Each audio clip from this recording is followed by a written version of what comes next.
The instability created in Europe by the First World War set the stage for another international conflict. The Second World War broke out 2 decades later and would prove even more devastating. Rising to power in an economically and politically unstable Germany, Adolf Hitler, the leader of the Nazi Party, rearmed the nation and signed strategic treaties with Italy and Japan to further his ambitions of world domination. Hitler's invasion of Poland in September of 1939 drove Great Britain and France to declare war on Germany, marking the beginning of World War II. Over the next 6 years, the conflict would take more lives and destroy more land and property around the globe than any previous war.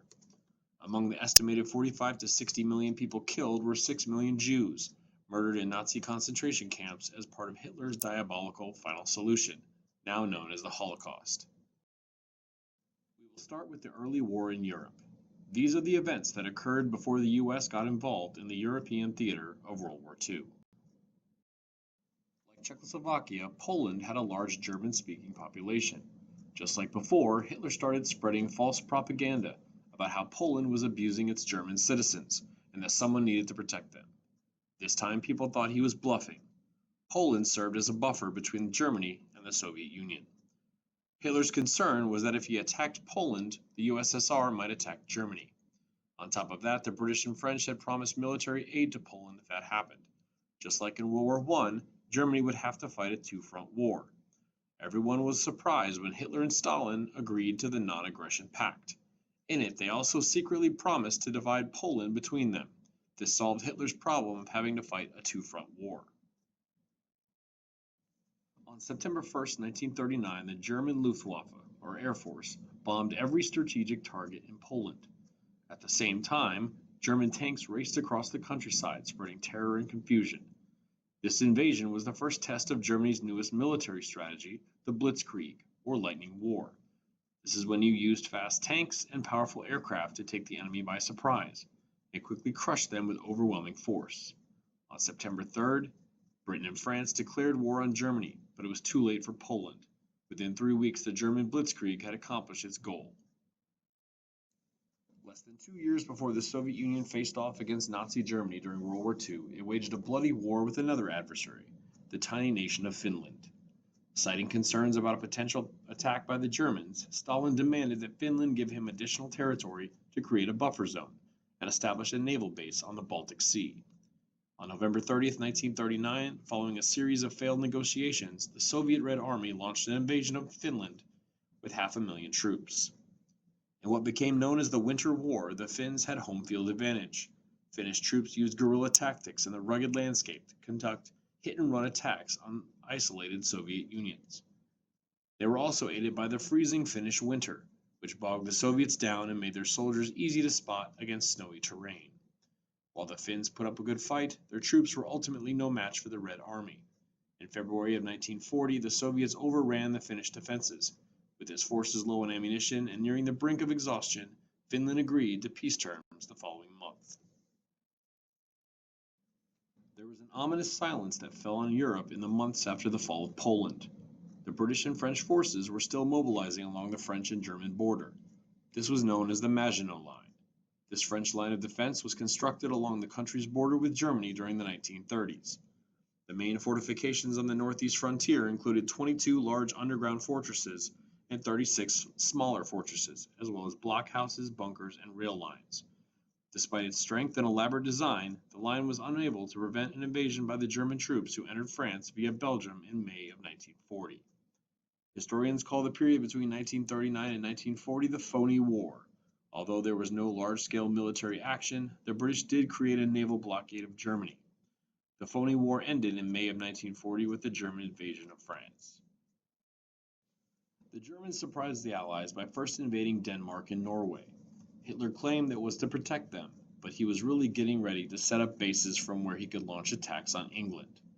Instead of attacking through the Maginot Line, Hitler did the same thing that Germany did during World War I. He attacked the Netherlands, Belgium, and Luxembourg. Then he attacked France through Belgium and the Ardennes Forest. His blitzkrieg worked to perfection. He had 400,000 Allied troops trapped at Dunkirk. Hitler might have been able to win the war before it even got started, but he hesitated. He ordered his troops to halt. He ordered those Luftwaffe to attack until his troops could arrive. This gave Britain's Prime Minister Winston Churchill the opportunity to launch a rescue effort. He called on every Briton with a boat to save the boys. Over 800 vessels responded to his plea. They managed to rescue about 330,000 Allied troops who would live to fight another day. After Dunkirk, France fell quickly.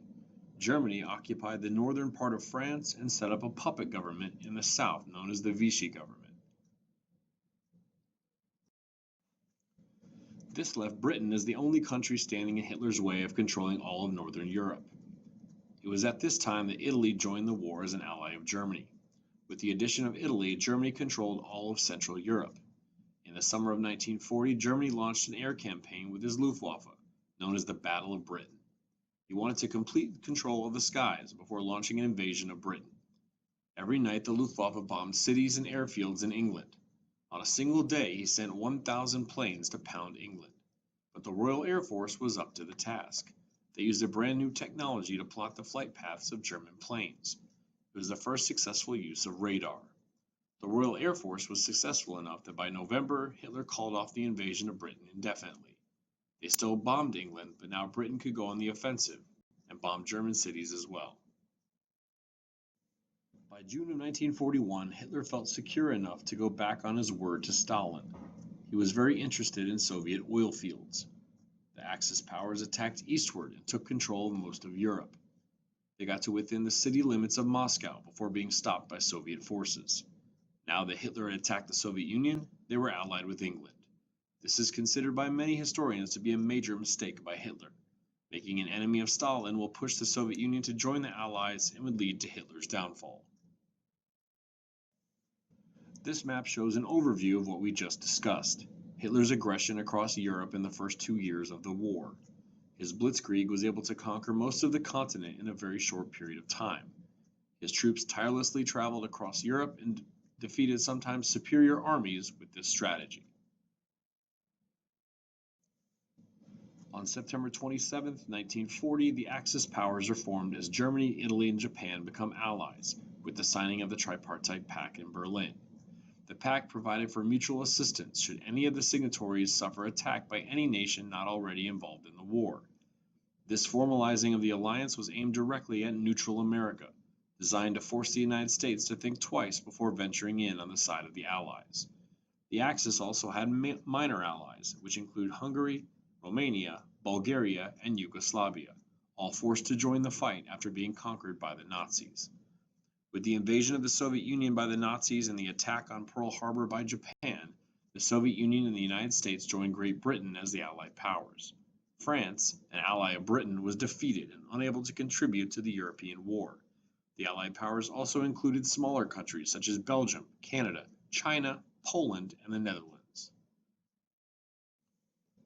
A theater of conflict is the geographic place where military events occur. World War II had two primary theaters, the European theater and the Pacific theater. The European theater of World War II stretched across the entire continent, from the Atlantic Ocean to the Ural Mountains. It also encompassed campaigns through the Mediterranean basin, including the Middle East and North Africa. Hitler had entered the war with a formidable fleet of ultra-modern submarines. In the beginning of the war, they ruled the seas. They hunted in wolf packs. During 10 months in 1942, they sunk more than 500 merchant ships. If the Allies were going to have any chance of defeating Hitler, they would have to win the Battle of the Atlantic. The Allies organized convoys, warships, and airplanes using sonar and radar to destroy U-boats. We were only able to turn the tide when the British broke the German Enigma codes, which allowed the Allies to know where the wolf packs were. By mid-1943, the U.S. made more cargo ships than were being sunk. Allies were winning the Battle of the Atlantic, which would last the entire war. The Allies had to decide where they were going to fight first. FDR and Churchill had decided that Hitler was the greatest threat. They needed to dispose of him and his European fortress before he became unbeatable. Once they disposed of Hitler, then the Allies could turn their full force on Japan. The Soviets couldn't have been happier. They were begging for the Allies to open a second front in France to pull German forces away from the Eastern Front. Churchill disagreed. He believed the Allies would only get one chance to open that front, and they weren't ready. He argued that for an attack on Axis-controlled Africa, only after conquering Africa could the Allies open up a second front from Europe's soft underbelly in Italy, known as Operation Avalanche. Then the Allies could finally open up a Western Front assault on France, Operation Overlord.